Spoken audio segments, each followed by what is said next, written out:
l'amour divin, à la révérende sœur Ferland. Allez à lui, vous qui souffrez, car il guérit. Victor Hugo. Oh, vous tous qui ployez sous le fardeau des peines, n'allez pas au tombeau, le cœur au désespoir, car le Christ tend les bras aux misères humaines et veut pour vous guérir que vous alliez le voir. S'il est bon, pourquoi donc rejeter l'espérance? S'il console, pourquoi dissimuler vos pleurs? S'il guérit, pourquoi donc lui cacher la souffrance? S'il peut tout, pourquoi donc ne croire qu'au malheur? Allez tous, malheureux, au bienfaiteur suprême, à lui, ceux qui n'ont rien, car il donne le ciel, à lui, les cœurs brisés, car ce sont eux qu'il aime, à lui, vous qui mourrez, car il est éternel.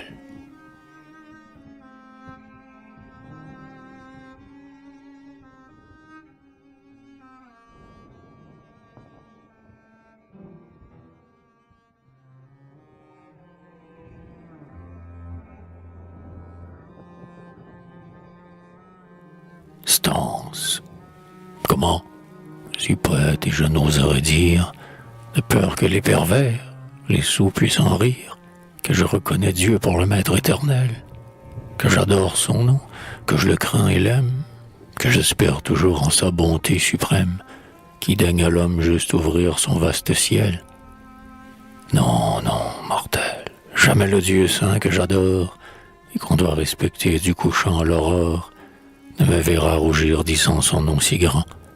Avec le jour, la nuit, le feu, les vents, les ondes, la terre, les cieux bleus, les soleils et le monde, je le dirai toujours, et toujours fièrement. Mais pourquoi rougirais-je en n'étant que poussière de celui qui des cieux épanche la lumière? Est-ce parce qu'il est le Maître tout-puissant, celui qui fit l'azur, l'astre, le mont superbe, l'aigle fier, l'oiselet qui se cache dans l'herbe, l'invisible ciron, le lion rugissant? Dans l'immense désert, sur les plus vastes cimes, au bord des océans, au fond des cieux sublimes, s'il est un être bon, digne de notre amour, que c'est bien ce grand Dieu qui remplit l'étendue, dont la gloire éternelle est partout répandue, et qui, d'un seul regard, a fait jaillir le jour. Respectez-le, mortel, et gardez-vous d'en rire, car ce n'est pas en vain qu'il m'enflamme, m'inspire, et verse dans mon cœur un juste et saint courroux. Craignez de soulever les flots de sa colère.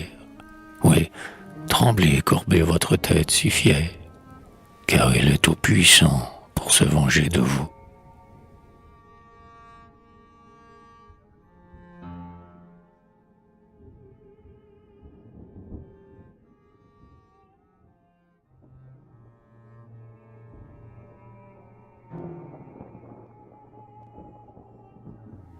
L'automne. À mon père. Voici l'automne, hélas. L'automne toujours sombre. Il doit être méchant, car l'oisillon frémit. Il doit être attristant, car le ciel est plein d'ombre. Il doit être cruel, car le pauvre gémit. Oui, l'automne est morose et ne fait pas sourire. Seigneur, ayez pitié. Oh, rendez-le plus doux. Voyez, l'oiselet tremble et l'orphelin soupire. L'un a ployé son aile et l'autre les genoux.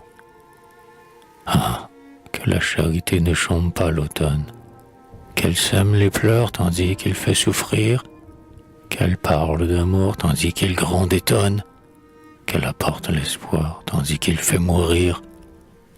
Ah, l'automne ravit, mais la charité donne. Il aggrave la peine, elle aime l'adoucir. Il est dur et cruel, mais elle est douce et bonne. Il vient pour torturer, mais elle pour guérir.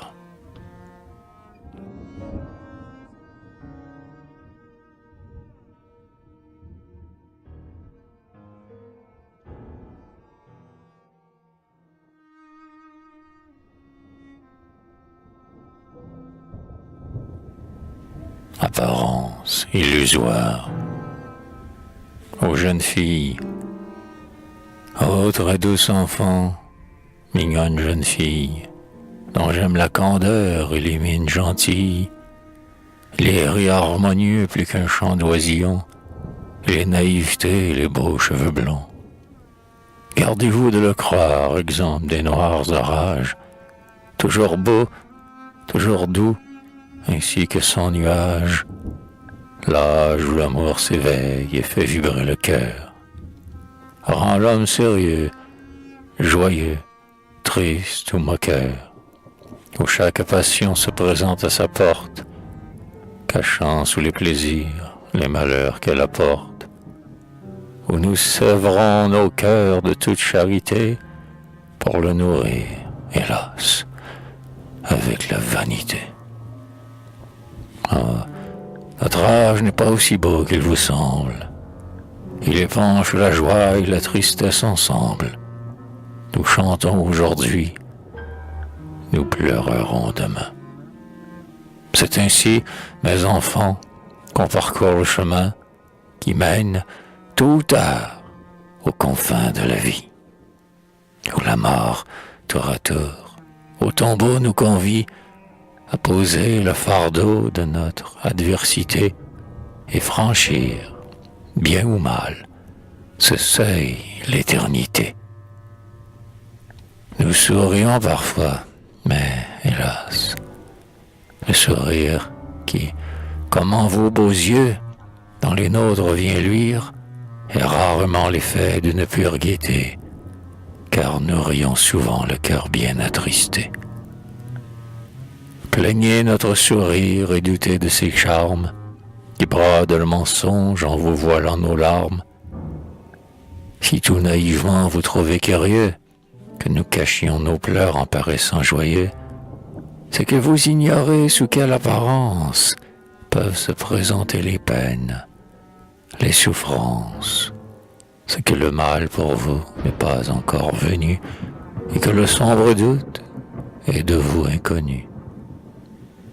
Ah, lorsque vous verrez ce temps plein de tristesse, où la douleur arrive et l'espoir nous délaisse, où l'on trouve toujours l'épine auprès des fleurs, où le rire est parfois plus amer que vos pleurs, vous comprendrez alors comment notre sourire peut briller dans nos yeux bien que le cœur soupire.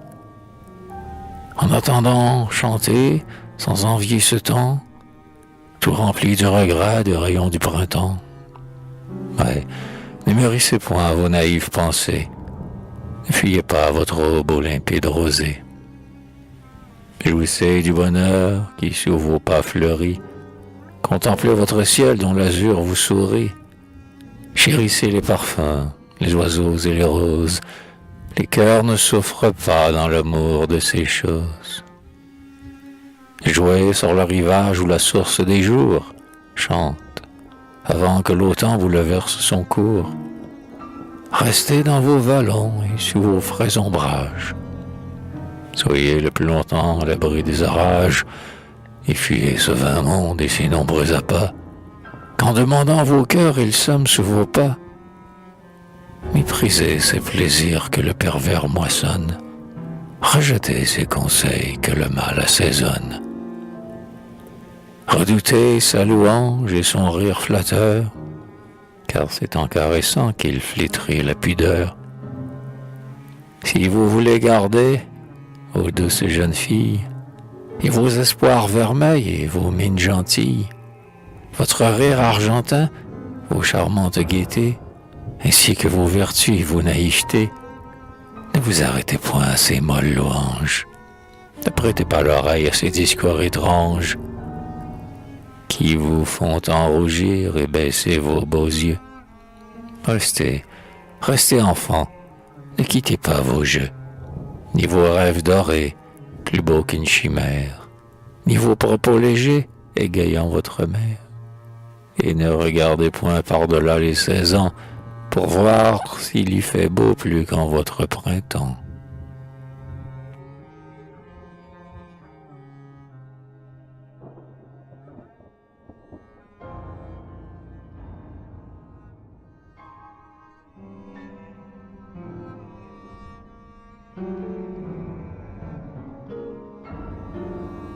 Jéhovah, à mon ami J, Marie-Amédée de nous. L'Éternel seul est grand, aussi lui seul est maître. L'univers en tremblant suit l'ombre de sa main. S'il veut, ce qui n'est pas, en se hâtant de naître, remplit son ordre souverain. Toute force s'éclipse au seuil de sa puissance, et les cieux, ces reflets de sa magnificence, prouvent qu'avoir voulu pour lui, c'est avoir fait. Que ces jeux de son bras que de créer un monde, que d'allumer au sein de la voûte profonde autant de soleil qui lui plaît. Il est des rois, le roi, les dieux, le Dieu suprême, celui qui s'est fait grand pour toute l'éternité, qui voit cet univers comme un peu de lui-même, un point dans son immensité. Le Seigneur que tout être et toute chose adore, du sud à l'Aquilon, du couchant à l'aurore, du fond de l'infini jusqu'au bord du néant, le principe éternel, le tout immuable, le seul dispensateur de l'être immensurable qui l'épanche éternellement. Il a formé les temps d'un seul jour de son âge. Il est dans le passé, le présent, l'avenir. Le siècle qui va naître est plein de son image, comme celui qui va finir. Demain lui appartient comme l'heure présente. Lorsqu'il apparaîtra, son aurore naissante n'annoncera qu'un jour qu'il voit dès aujourd'hui. Dans la main du futur, il met nos destinées, mûrit les nations au soleil des années, et les fait courber devant lui.